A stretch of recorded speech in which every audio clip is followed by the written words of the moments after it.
let's just get into today's DIYs. For this Kirkland dupe, I'm going to recreate this clock. I love clocks and I have them all over. So I just found this new wheel type wreath form at Dollar Tree, as well as a clock kit from Walmart. This little box here from Dollar Tree, you can use anything that's a circle, it's just what I had in my stash. Some foam core board, and then some of the popsicle sticks. And so first I'm going to glue on these popsicle sticks. And so I'm going to use a little bit of E6000 and then a little bit of hot glue. And you definitely want to use that E6000 for a good hold.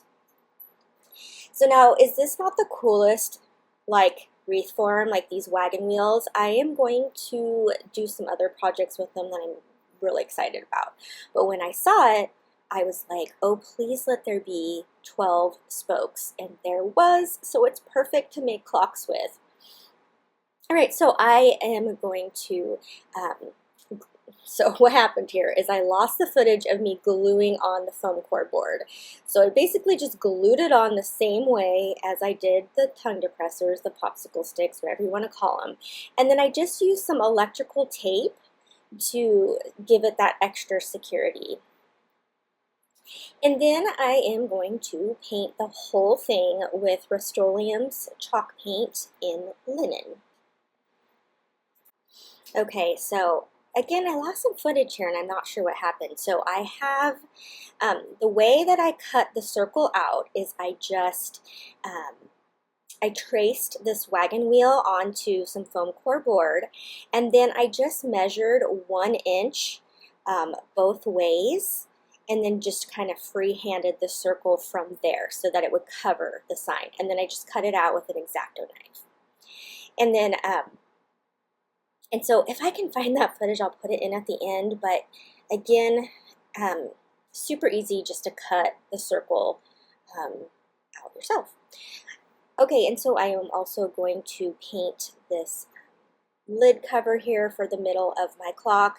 And then I just punched a hole here in the middle. I just used like some scissors and just punched it through, and big enough for my clock to fit through. Now, here's the thing. This is where you should put the clock in after you paint it and before you glue it down. And I glued this down first. I think I was thinking that the center of the wreath frame was open, and it's not. So the problem here with using that clock is that if you had to change the battery, you would have to pop this off and re-glue it, which really wouldn't be that big of a deal because it glued on really easily. So now I'm going to take some of the Waverly Antique Wax, and I'm just going to take my little dry brush here and just swipe it on. You'll see it's darker in some sections than others. If you get too much down, all you have to do is take the white paint and go back over it. So I'm just trying to give it that worn farmhouse look like the picture had. And so yeah, I'm just going to do this all the way around. What's so fun about using the foam core board is it's so lightweight, so it can hang on the wall so easily, but also it's really easy to make it look like wood, and I really love working with it. Okay, so here is where I glue the circle on, and again, I'm just using some E6000 as well as hot glue. But again, right there you want to put that clock in. Okay, so now I am going to work on my numbers. So what I did was I cut a rectangle out with just on some cardboard. It's just like little cardboard that comes like with a paper pack. And then at the bottom, I just, if you can see, I just kind of did an angle. And then I just traced that onto the other 11 so that they would all be the same shape. And then using my Cricut, I use some white vinyl. You guys, my words are just not coming today. I used some of the white vinyl and put the numbers on. So the way the clock looks in the Kirkland one is that it says 3, 6, 9, and 12 in regular numbers, and then the other numbers are Roman numerals. And I really like that switching. I love mixing fonts and patterns, and so I really liked that this clock had the different kinds of numbers.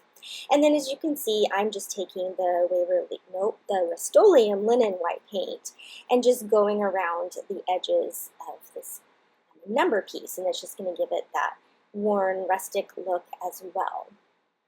And once I have all those done, now I can glue them down onto my clock. And so I measured 1 inch down and then glued all these, so that way I'll know that they are all in the same position. And let me grab those fonts for you. I will link them down in the description which font I used. It is 2 different fonts. And then again, I don't need to use E6000 on this part because it's just cardboard going onto the popsicle sticks, and so hot glue will work just fine. And what you'll see there is how I'm doing it. Instead of marking it with like a pencil because I don't want the pencil marks, I just hold the ruler in place and then I know exactly where to lay the glue. So I will just do that all the way around.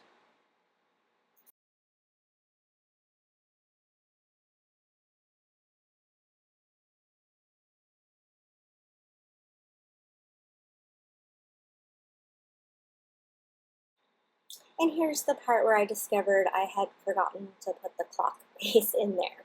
Now, this is what happened. I got this clock base at Walmart. It's $4, but the hands would not stay.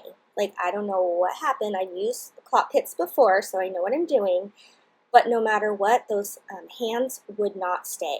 And I got frustrated, and I was like, you know what, forget it. This is going to be a faux clock because really, I didn't need an actual clock. So if you're struggling or you don't want to use a real clock, you can just make a faux clock.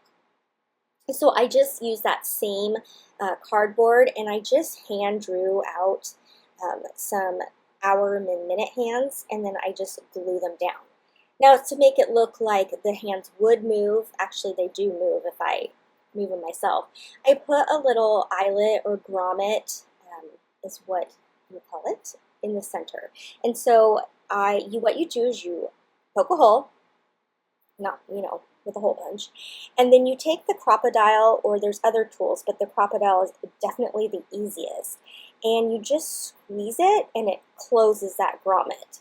And this tool is amazing. You'll use it for so many things. It hole punches like tin, like butter. It's so good. So I'll link that down below as well. So I'll just go ahead and I will glue these hands on, and that's it. The clock's done. I actually kind of like that it's a faux clock because I have so many clocks and I didn't really need another one ticking. You know what I mean? But I really love how this turns out. I think it looks like wood. I think it looks really close to the dupe, and I hope you enjoy it.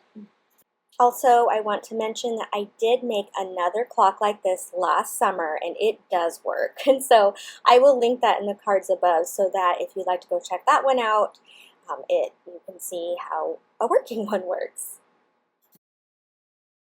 Today's video is a collaboration with Wendy over at White Sparrow Living, Luke 12:16. Wendy is crazy talented. Oh my gosh, when her videos come out, they're the first ones I watch. I absolutely adore her projects as well as her. She is awesome. So I really hope you will go check out her channel, and chances are you already know Wendy.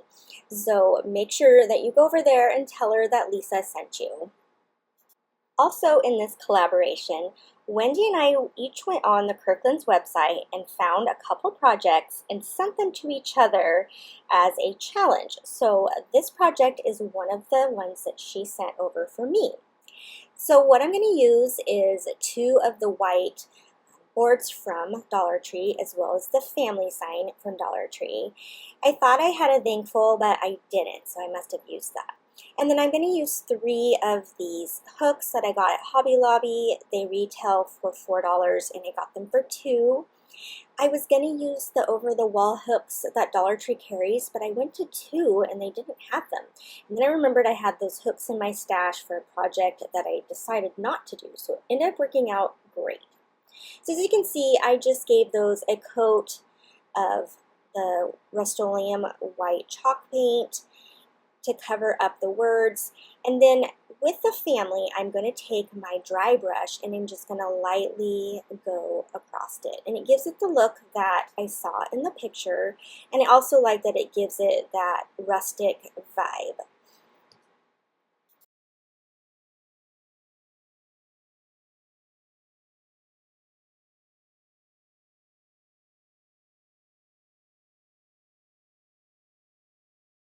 And after putting a couple coats of that Rust-Oleum linen chalk paint on my two wood pieces here, I'm going to take Waverly chalk paint in hazelnut, and I'm just going to barely brush it across this because, again, I didn't want that stark white. I wanted it to look a little bit rustic. So just very, very lightly running this brush across. And then in a couple spots where I thought it might be a little dark, I just took my sandpaper and sanded it down just a little bit. And once that's complete, then it's just time to glue everything together. I'm using this wood glue from Gorilla. This is the first time I'm using the glue, and I really liked it. It worked really well. It dries pretty fast. So I'm going to just glue it all down. And then for the hooks, I just used the E6000 to glue those down as well. For extra sturdiness, I took my staple gun and I stapled these two pieces of wood together. I wasn't sure if this was going to work. I thought maybe the wood would be too hard, but it worked really well. And I'm pretty weak, and I was able just to staple these right in. So I was excited about that because I really, really wanted these projects to be sturdy. They were going on my wall. I wanted them to look high-end and not fall apart. And so I worked really hard on making sure that these were all very secure. If you're new here, welcome. I'm so happy to have you here. And if you're one of my amazing subscribers, I want to say thank you as well. Now, if you have made it here, I have something exciting. There is a giveaway going on as a thank you for hitting 30,000 subscribers, which blows my mind, as well as 35,000 followers over on Instagram. So this contest is open to both of you, and it is a bunch of Dollar Tree favorites, as many as I could fit into a large postal box is how many I am putting in there. So it is filled to the rim. There is a picture that you can see towards the end of this video of what all is going to be in there. And it's also going to have a mystery gift card. So stay tuned and make sure you listen to how to enter that contest. And speaking of Instagram, obviously, you can go over and find me over there. My screen name over there is $__mom, and I share my hauls. I share all of my projects I make. I share in my stories every day so you can get to know me on a more personal level, as well as if I find some fun deals, I also post those over there. So I hope you will come join me over on Instagram. And once I get everything glued down, I will flip it over and add a sawtooth hanger. This does have some weight to it, so you definitely want to make sure you have a sturdy thing on the back to hang it with. So I would love to know in the comments below what you thought of this dupe. I actually am glad I had these big chunky hooks because I really think it brought a little extra to it, more so than the one in the picture.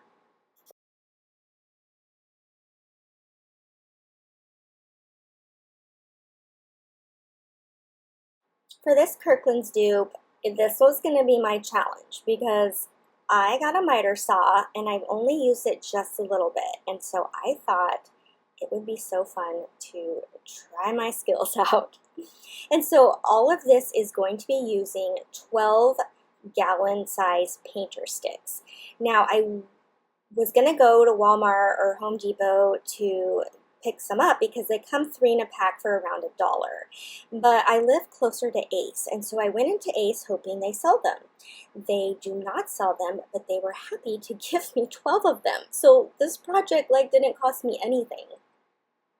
So anyhow, as you see here, I'm using that Gorilla wood glue again, and I am just gluing some of the sticks together. Now, for the centerpiece, I made this, and I had to cut 45-degree angles. And so this was going to be like the challenge. Did I do it? Did I do it right? And I did, so that's exciting.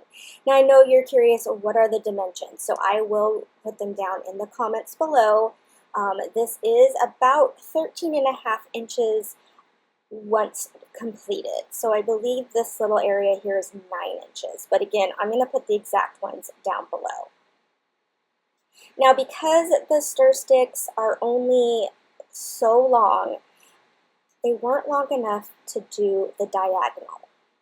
So what I did to take care of that is I cut them in half. So I made my angles and then I cut them in half. So this is the trickiest part for me, making the two 45-degree angles to go in the corners. That's what I'm not super great at, but I did it. I persevered and I did it.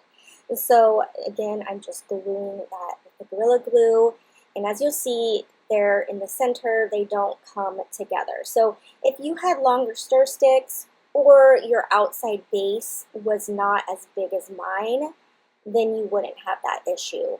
But that's okay because I'm going to use one of the square wood pieces, wood planks from Dollar Tree, and I'm just going to cover up that middle.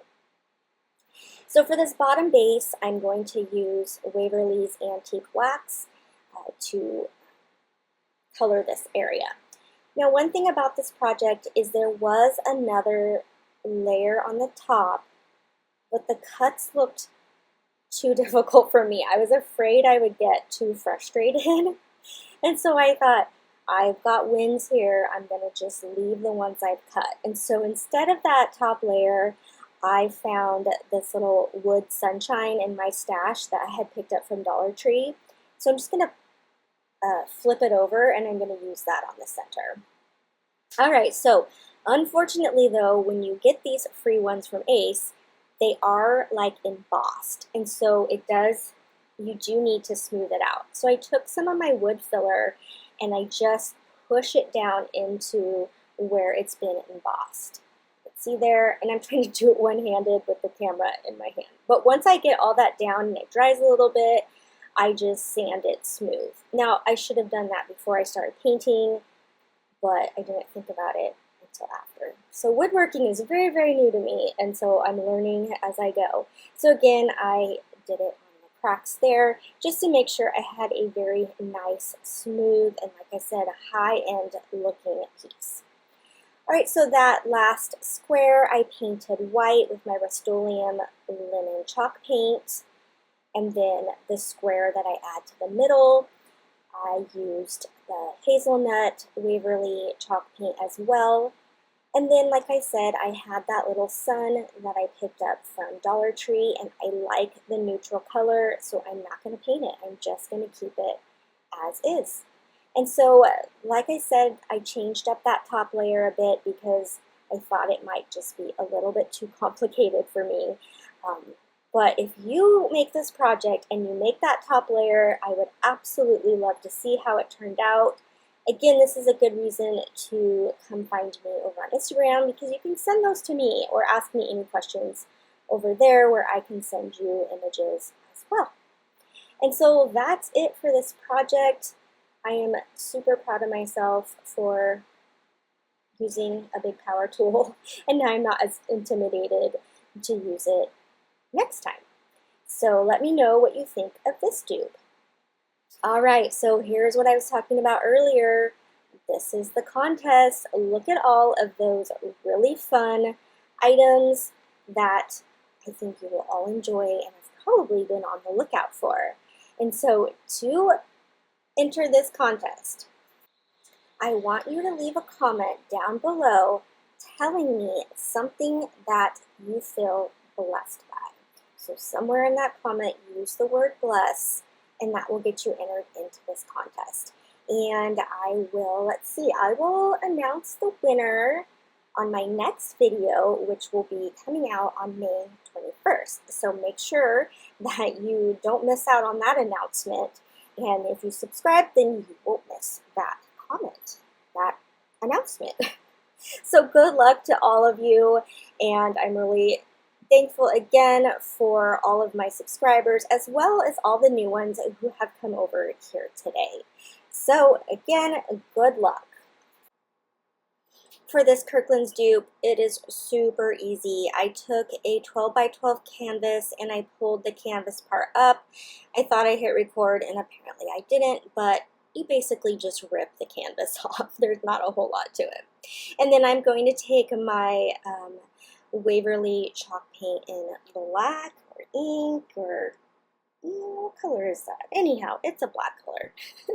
And I'll paint the frame of this. And then there is kind of like little holes on the inside of the frame. So I just took a really small brush and put it in there. All right, so I'm using the font Aldine from Cricut, and I just typed out the words, "Home is our happy place." Super simple, and just printed it, cut it out on black vinyl. Now, to make the back sturdy, I just cut out a piece of black foam board, and then I'm using this wood-looking paper that I got out of my scrapbook stash. It's not the one from Hobby Lobby, but they do have one that is very similar. And then I will go ahead and just put the vinyl down onto the paper. Now, I was a little bit worried about the transfer tape on paper. I wasn't sure if it would rip it, and it didn't at all. And I used just the Dollar Tree clear contact paper, and it worked perfectly.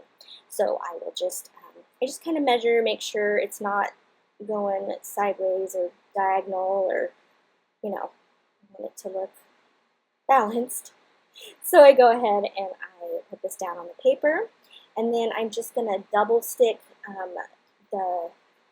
my little tape runner there and add it down to the foam board. Now, mine is a Tombow adhesive. I noticed that Dollar Tree carries them now, and they're even blue, just like that. I have not tried them yet. I did buy a couple. I was waiting for this one to run out of tape, and then I'll try the Dollar Tree ones. Again, I'm just going to hot glue that down, and that's it.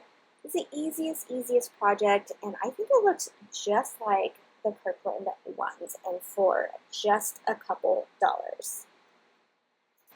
Again, thank you so much for watching today. Make sure that you click the link below and go check Wendy's page out. You will not be sorry, I promise you. She's amazing. So until next time, happy crafting.